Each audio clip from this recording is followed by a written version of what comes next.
So I'm here with Tom Rose from Evnex. What's your job title? I'm the product owner here at Evnex. Okay, all right, what does that mean? It means that I work with drivers, I work with the engineering team, and I work with the business to understand what the drivers' problems are, what solutions we might be able to make, and how to prioritise them. Okay, that sounds awfully grown up. I love it. So here's the Evnex charger behind us, Tom.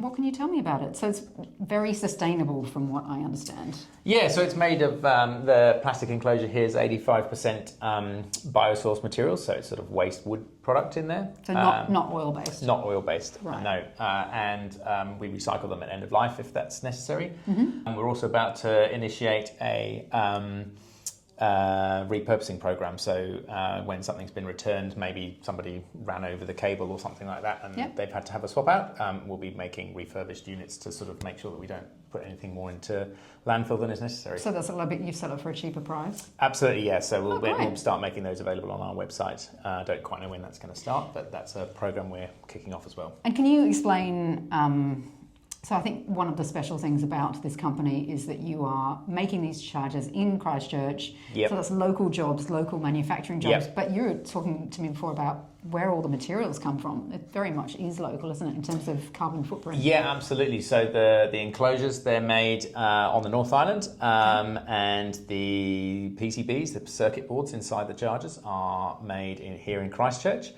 If you have a pedestal, that's made here in Christchurch. Cardboard for the packaging and for the boxes, that's all sourced here in Christchurch. And then obviously sort of final assembly testing is here. And then in terms of sort of, employment, I guess, designed here in New Zealand, in this office right behind us here. We've got an installation team based here, so they sort of remotely quote if you're doing an installation, so you don't have to get somebody to come and visit you to figure out where you're going to put it and how much it's going to cost. Oh, okay. We can do that remotely. Yeah. And then we also have things like support is based here and in Australia, so that we can sort of cover the full range of support hours, New Zealand and Australia. It's all here. And then obviously this is the head office, so things like finance and marketing and stuff. We've got marketing teams both here and in Australia, but finance is based here. So in terms of where you store data, is that stored locally as well? Yeah, so that's currently all stored in Sydney actually. So it's with AWS, so that's all in Sydney. They are going to be opening an Auckland one later in the year, and at that point we'll probably think about putting the New Zealand stuff there and the Australian stuff in Sydney. And how old's the company? We've just had our 10th birthday at the end of last year. So our founder, Ed, he, in his final year at university, he converted his old Honda into an electric car with batteries all down the side and had to get it certified. There was only one person in New Zealand who certified them at the time, and he had to put it on the back of a truck and take it away. And so he got it all certified for road use, and then he couldn't charge it. So he was like, oh, well, maybe I better design a charger as well. And here we are, 10 maybe I'll years just later. make a charger. So this charger behind us is the 7 kilowatt. Yep. That's in terms of, you've got two chargers, I'll just explain. Yep. There's the 22 kilowatt 3-phase charger. Yep. Now you were saying that so this only comes, the 7 kilowatt, in the tethered version, right? Yes. It comes in different colours. So can you just go through the colours for us? So we've got 4 colours. They're sort of inspired by the New Zealand landscape. So we've got volcanic, which is this sort of dark, almost black colour here. We've got stone, which is sort of a deep grey colour. Sand, which is a kind of a yellowy, sandy, beigey colour, and snow, which is a sort of a white colour. And these chargers have all been designed really very strongly with the home residential market in mind. So they're very sort of consumer aesthetic, quite sort of Scandi minimalist.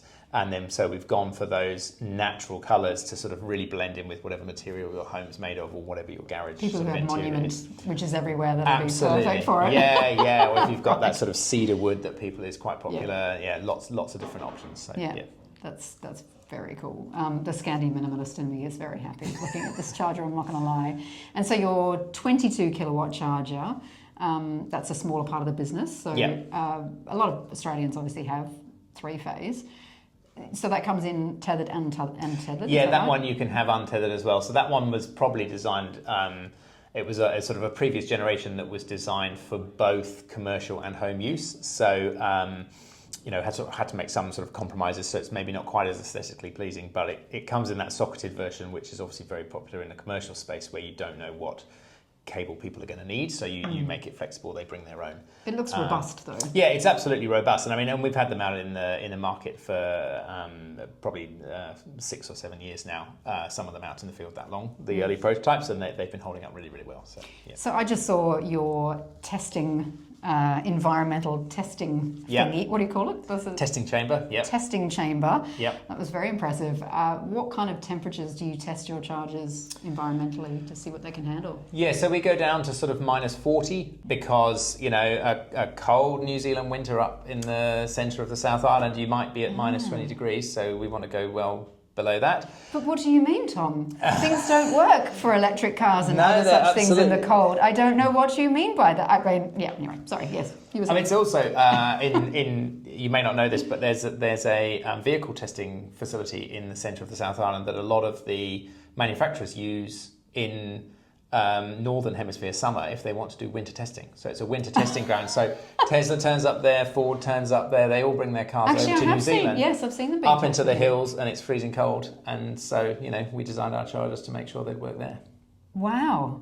And do you have bigger plans so you sell in obviously New Zealand and Australia. Do you have plans to sell them further afield? Right now, we're focusing on New Zealand and Australia. We think that our sort of point of difference is to really sort of focus on these markets and make sure we're really tailoring them for the sort of ecosystems that we've got here. Yeah. So whether that means the environmental situations we've got here, whether that means sort of local regulations, whether that means local energy retailers having tie-ups with them, all those kind of relationships and considerations. If we're focusing in Australia and New Zealand, the sort of big internationals are probably not going to be putting those top of mind. Right. And so we're saying, well, why don't we come in here and do home residential charging right? We didn't cover the other end of the spectrum temperature-wise. Yes. So before, because Australia, people are going, but does it work in the heat? Yeah, no. Yep. So we test it up to 80 degrees. Chargers, when they if you're charging for a very long time at full speed, they will all sort of derate a little bit. Right. We've had ours independently verified that they derate about the same as a Tesla or a Fronius. So some of those really quite high quality brands that you'd expect from overseas, ours stacks up very well against them. So it derates very slightly if you're on a black wall in Brisbane in the midday sun. It might derate. Degrees. Exactly. It might drop from 32 amps to sort of 24, 25. Oh, that's as low as it would go. Yeah. And to be honest, that's what you want, because you want to protect the internals. You don't want to be charging flat out and then damage the internals. That would be a mistake. So yeah. Well, thank you, Tom. That's very useful. Cool. And actually, one more thing. Yeah. So I just should explain that this is a smart charger. Yeah. Can you just quickly explain for people who might not be aware of the difference between a smart charger and no offence, but dumb charger? Yeah, so a dumb charger would be one where you plug it in and it just simply starts charging. Like a plug and play, And so it's nice and simple, and so there's absolutely a place for them. But we think that actually most people probably don't always want to just plug in and start charging straight away. Maybe you want to match the times of day when your home is generating solar electricity, if you've got solar. So you'd want it to ramp up over the day and ramp back down again, which this charger will do. Maybe you've got like an overnight cheap power plan. So you want to come home, plug it in, and actually not charge for a few hours until your cheap power kicks in. You've and gone over charging peak, off peak.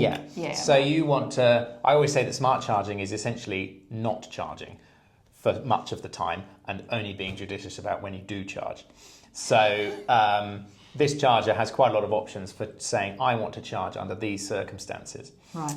And the way it does that is it's cloud connected and you have an app that you can set it up. And being cloud connected, it also means that as we move into the future, increasingly sort of your electricity retailer will want to be able to understand how you're using your charger and potentially even shift times of charging around. This is something that's going on a lot in Europe. Like in the UK, there's some really advanced tariffs where they will let you charge for an extremely low price, because they know that if it happens to be trying to charge at a time when prices are really high or when the grid is really constrained, they can actually move it to an off-peak time. Right. So they're prepared to say, your charging will be very, very cheap because I know it will be safe for the network. And that's a sort of a future that smart chargers will enable us to do. Takes pressure off the Absolutely. grid at the peak. Yeah.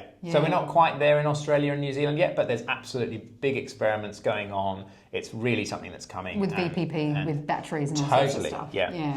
And EV charging is just very, very amenable to being shifted around. Like, you plug it in at 6 o'clock when you get home from work, you unplug it at 7 o'clock in the morning when you leave. As long as the car's full when you get up in the morning. When it happens. Yeah. So really your charge is going, leave it to me. Yeah, I've got exactly. this. And that's smart. Oh, that's good. Oh, thank you, Tom. No worries. Brilliant.